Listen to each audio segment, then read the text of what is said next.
Hello, everybody, and welcome into another draft preview show here at the Hockey Writers. I'm your host, Matthew Zator, and we are going to talk about the New York Rangers on this video. Got a new writer with us, Ben Novosyolok here. How's it going? It's pretty good. How are you, Matthew? Doing great. Great to have you on the site. I know you've written one article so far, but two. It is two, right? Yeah, I forgot. Yes, you did the trade grades as well. Yeah. So yeah, you got two articles already under your belt, and now you're going to get your first video. So we're going to talk about the draft, and that's coming up in 2 weeks today as we're recording. So yeah, it's coming up really quick. The Rangers unfortunately don't have a first round pick because they did trade it away to the Vancouver Canucks, and then that was traded to the Pittsburgh Penguins, and they had the option of which one they're going to get, and the Penguins, of course. They chose to give it to them. So, but I mean, there could be a chance that they could trade back into the first round.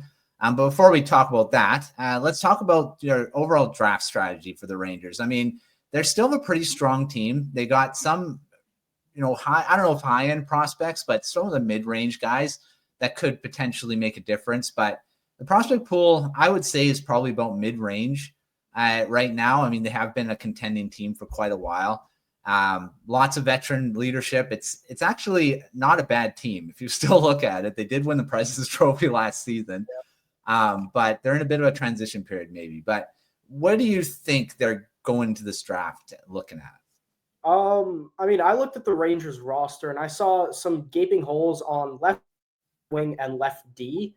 So usually with teams, their biggest hole on defense especially is on the right side. Right-handed Ds are very rare, and when they do, they're a hot commodity. But for the Rangers, they have those guys. They have that like Adam Fox guys who are really, really good on the right side. On the left side, it's Carson Soucy, who's not a number one option for $3.5 million. K'Andre Miller, who's an RFA, needs a bridge deal, and Urho Vakanainen. So you can see where they might want someone who can really step into a role of that number one left D. And that's why I'm thinking that they might want to trade up into the first round. On top of that, with the wings, currently they have on the left wing, they have Panarin for one more year at that $11.6 million deal. Will Cooley, who's an RFA, who's probably going to get a pretty good deal this offseason. Juuso Parssinen, who's playing on a league minimum contract, I think two-way contract. And Adam Edstrom, who's probably going to get a bridge deal soon. And on the right wing, they have Alexis Lafreniere, who is their far and away number one, their number one right wing. They have Gabe Perreault, who's a rookie. He barely played last year. He only played a cup of coffee. Johnny Brodzinski, who's playing close to league min, and he's pushing 31, I believe, at this point. And Matt Rempe, who, I mean, apart from the fists, there's not really much there. So I really think that the Rangers need to trade up into the first round. Now, will these picks really impact the Rangers next season? I don't think so. But I think the Rangers made a statement in keeping their 2026 first-round pick rather than their 2025. Because if I'm Chris Drury, I might be thinking something of a retool year where they're banking that 2026 first is going to be a higher placement than this year's, which is 12th, which is a high bar. That means you have to be a little bad to have a higher first-round pick than 12th. So I think that's kind of what the Rangers are trying to inch towards in keeping that 2026 first. Otherwise, if you think you're going to be better, just keep that 12th overall pick. And then maybe you squeak into the playoffs and that 2026 first goes into the 20s, maybe the high teens. So I think there's a lot of different ways the Rangers could address this draft. And I think that trading up into the first round is something that they should really do.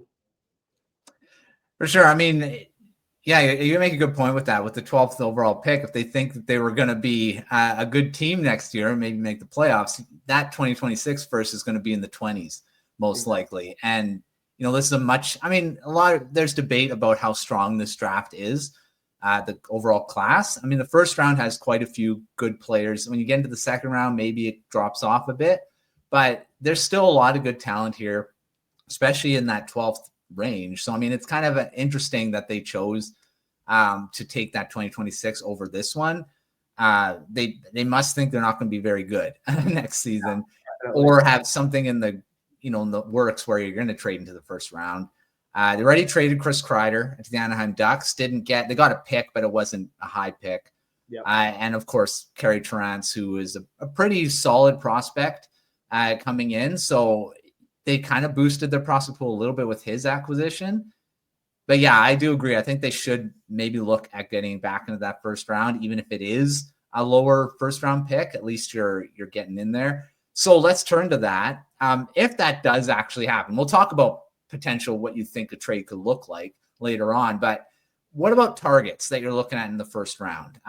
It can be, I mean, obviously it'll be in a range where you think the Rangers are going to trade into. Yeah. They're probably not going to trade into the top 5 or a top 10.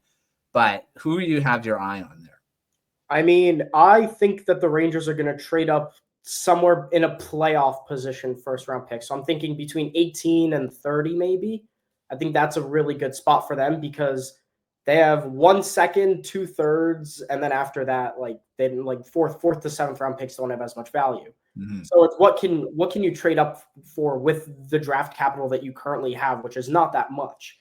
And I'm thinking somewhere in the 20s, maybe high teens. And I have my eyes on, I mean, I looked at right wings, left wings, and lefties, of course. So I have my eye for right wing on Bill Zonin, who at 6'2" and 187 pounds is definitely someone who could fit the Rangers build. He had 83 points in 63 games with Rory Naranda of the QMJHL. He had, and 28 of those were goals. So he's a good playmaker with 55 assists. He's labeled as a power forward. That's what the Rangers have been drafting recently, especially in that first round. They keep getting these like really big guys. They're not also just the first round, but they have those Dylan Rubrex was drafted in the 6th round a couple years ago, like Bryce McConnell Barker. They have a bunch of guys who fill out that power forward archetype, and that's I think what the Rangers are really looking for. For left wing, I said they'll need a heavy trade up to do this, so maybe a prospect or another player to do this. But I think I'm eyeing Jack Murtaugh out of the U.S. National Development Program. He's 6'1", 200 pounds. So once again, we're leaning on physicality. He had 18 points in 24 USHL games for the National Development Program, and then in total, he had 71 points in 80 games for the U.S. program. And I believe they also play half USHL, half college schedule, and a bunch of exhibition games as well. So pretty much just across the board, Jack Murtaugh has been a very, very solid player with 29 goals and 42 assists. He has a strong net front presence. He's gritty, and I labeled him as someone who plays like sandpaper and silk is the best way I could describe him, where he's really gritty, but he also has that flair. He has that skill, and I really like his game. On left D, I have Cameron Reed from the Kitchener Rangers of the OHL. He's 6'0" and 193 pounds, 54 points in 67 games as a defenseman definitely raises some scouts' eyebrows, raised my eyebrows as well. With 14 of those being goals, once again, that really got my attention. I mean, defensemen, they're known for dishing the puck and playing really well in their own end, and he's known as a really good 3-zone D. Like he plays really well in all 3 zones, which I think the Rangers need desperately. Once again, that left D is probably the weakest position of the Rangers with Carson Soucy, Keandre Miller, and Urho Vakanainen. So he denies entries. He's really good on the puck, has a high playmaking ability, and as well, I mean, this isn't as much, but he has a really high plus-minus. Now that could just be because the Kitchener Rangers were a good team, and he was playing with some good players as well. But that says something for him as well. He keeps the puck out of his own net, and he scores some goals. Yeah, lots of good. I mean, like I say, the first round still has some intriguing players. Bill Zonin has been getting more on teams' radars lately. I don't know if he's going to go higher than where he's being projected. I mean, he has a lot of tools that a lot of teams like, especially with how the playoffs have gone this year with the physicality has been pretty high. And a lot of teams are going to try to emulate what the Panthers have been doing. And that's that physicality, being annoying to play against, being very tough to play against. So, yeah, I think the draft is maybe teams are going to be looking more at that. Yeah, it's going to be interesting to see if the Rangers do actually get back to that first round because there are a lot of good options there. All right, let's move to the second and third rounds, which, like you said, the Rangers have a second round pick, a couple thirds. Who do you have your eye on in this range? Like, second rounders, higher probability that they'll make the NHL. So there's some good guys. Also guys that can fall from the lower first round to the second that, have first round talent, but they do get into the second round. So who do you have right there? Yeah, so I have 3 players in the second round. They all fill those needs that I found. And then the third round, I have some guys who don't really fill out those positions of need. But once again, once you get to the third round, it's more of best player available. Yeah. In the second round, I'm so sorry if I butcher his name, Vaclav Nestrasil. He's, I believe, Czech or Slovak. The big thing that I saw is that he's 6'6" as a right winger, which is, I mean, as someone who, like, as you said, they need the physicality, emulate the Panthers. 6'6" helps for sure on that right wing, and the Rangers have been known for drafting some really tall guys. Matt Rempe is one of them. Yeah. At 185 pounds, he's a little undersized or a little underweight, but I mean, with some NHL development and some college development, I'll talk about that in a second.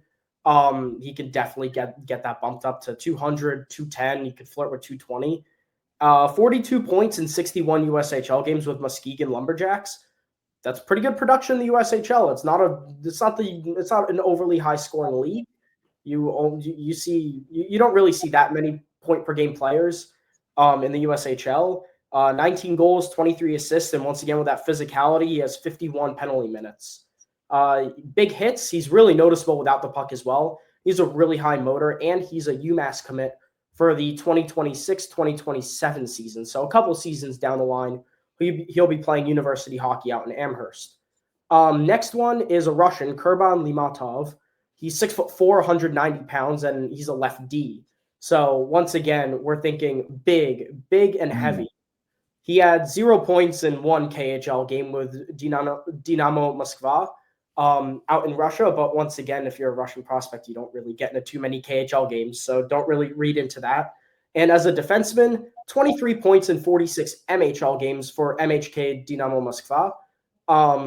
That's pretty good production. The MHL is like the CHL of Russia is the best way I would equate those two leagues. So it's a lot like juniors. 8 goals, 15 assists from your left D. I mean, that's pretty good production. 5 points in 7 playoff games, 2 goals, 3 assists. Once again, good production. He's a really strong skater, good puck carrier. And he's a pretty big defenseman, once again, 6'4", and he's very physical. So I really like him, really like his game. How long will he take to get out of Russia? Will he just get a fat paycheck in the KHL? Once again, drafting Russian players, there's always that uncertainty when drafting them. And looking at the Rangers draft records, they haven't drafted a Russian player in a very long time. So I think they're definitely they might not commit to Kurban Limatov, but they might. I feel like they should at least take a look because I think he's a strong lefty. And then for left wing, I have Eddie Genborg out of Sweden. Once again, 6'2", 201 pounds, 2 points in 28 SHL games for Linköping HC. It's the SHL. It's a very low scoring league, and prospects don't really play too much in the SHL unless you're a really top prospect. But in his junior, so in J20, 34 points in 28 games, that's more like it. That's what we're looking out of an NHL prospect for Linköping's J20 team. 2 goals and 0 assists in the SHL, but 19 goals and 15 assists in J20. He had 3 points in 3 J20 playoff games as well. And he's a two-way forward. He's more looked at as he's very physical, good hustle. I really like that about his game, and really good body positioning in front of the net. So I think those are some guys who we could see definitely in the second round. And in the third round, I have a center and a right D. And I don't really know about goalie, and I think I'll get to that a little bit later. But the Rangers haven't drafted a goalie in 4 years. Yeah. That's definitely something we can talk about as to, like, I don't know if they'll draft one. I don't think they will, but that's definitely something I'll mention later. But for the 2 picks I have in the third round, the Rangers should target, since they do have 2 third-round picks, one from the Chris Kreider deal and one from the Capo Caco deal. They can target Gustav Hillstrom, also out of Sweden, 6'2", 176, so a little undersized. He's a center. 2 points in 18 SHL games for Brinas IF, but he played right wing in most of those games, so he was a little out of position. However, 38 points in 43 J20 games, that's pretty good production as well.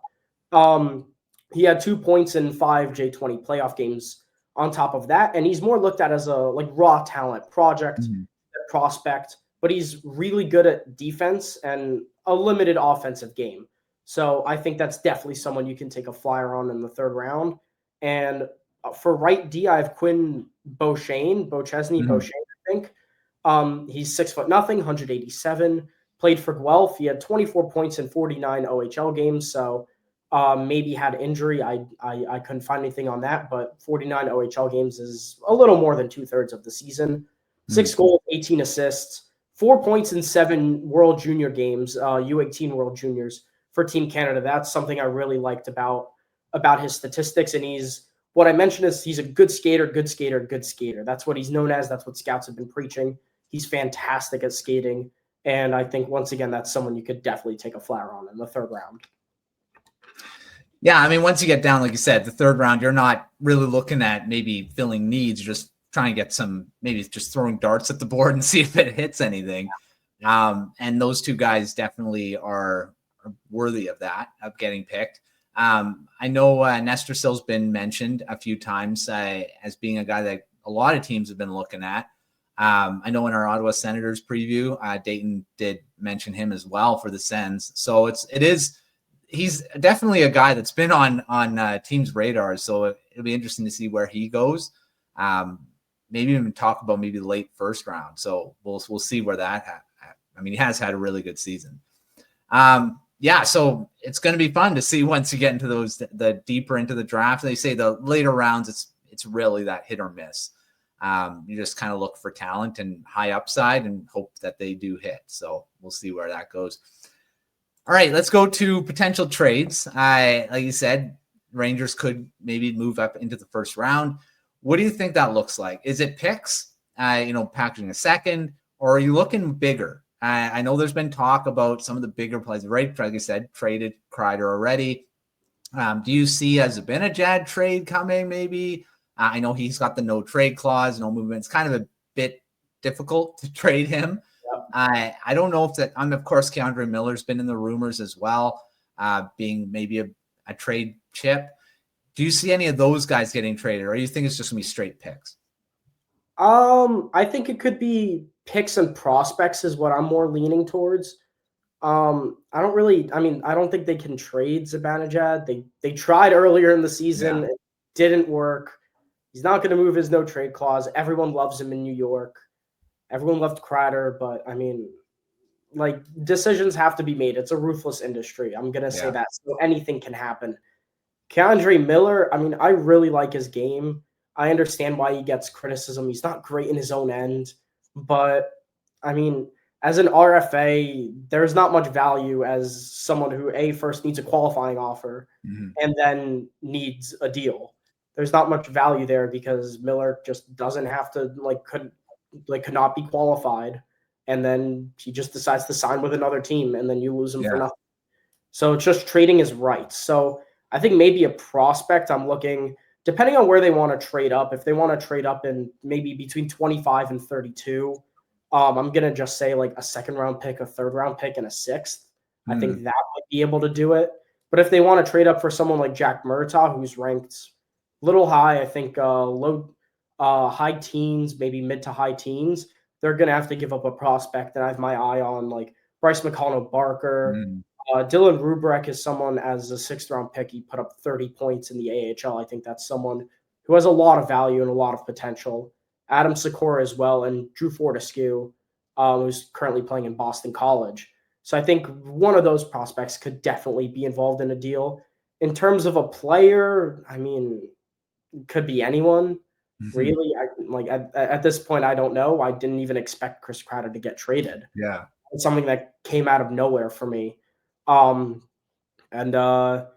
think that's like a potential trade, I would say, for, let's say, pick 20. We'll meet in the middle and go pick 20. I'm going to say their second round pick, one of the third round picks, the better of the two, and the better of the two sixth round picks. And I'm going to go with like Bryce McConnell-Barker, for example, as the blue chip prospect. So I think that's definitely something that could be used to trade up into the low 20s or high teens. Sure. And I mean, for teams that have multiple first round picks in in draft 2, maybe a team you target, like the Columbus Blue Jackets, Montreal Canadiens are the two that have the 2 first-round picks. I don't know if I'm missing anyone. Chicago and Nashville as well. I said Chicago because they have 25. And when I was doing my scouting, I was like, well, 25 is a good number, like perfectly in the middle of my predictions. I think Chicago, they have a really high pick. I believe it's somewhere up in like the 7, something like that, or 4 or 7. And I mean, 25, you can pick anyone there, or you could trade down and get some draft capital. So definitely a move I think Chicago could make. Yeah, the Blackhawks are probably one that might maybe grabs a few more draft picks. Of course, they're still rebuilding, so they'll take anything to get extra ammo there. So it's going to be interesting to see, because there are, like you say, there are a few teams that have multiple first-round picks. I mean, the Montreal Canadiens, I think, are keeping both theirs. They're 16, 17 right next to each other. So it is going to be interesting to see if they do try. Some of these teams do trade their first rounders. And that's especially to teams that, like you say, with the Rangers, teams that don't have first round picks right now, that might be willing to do a move like that. All right. Well, there's the draft for the Rangers. We'll see if they do end up getting into that first round. But thanks, Ben, for coming on and talking the draft. Like I say, it's coming up. It's 2 weeks today as we're recording. Make sure to check out all of our content at thehockeyriders.com. We've got a whole full draft guide going, over 140 prospect profiles, lots of features, lots of team-specific stuff. So, lots of content to read, and all of our videos on the YouTube channel as well. So check all that out. But until our next preview, we will see you next time.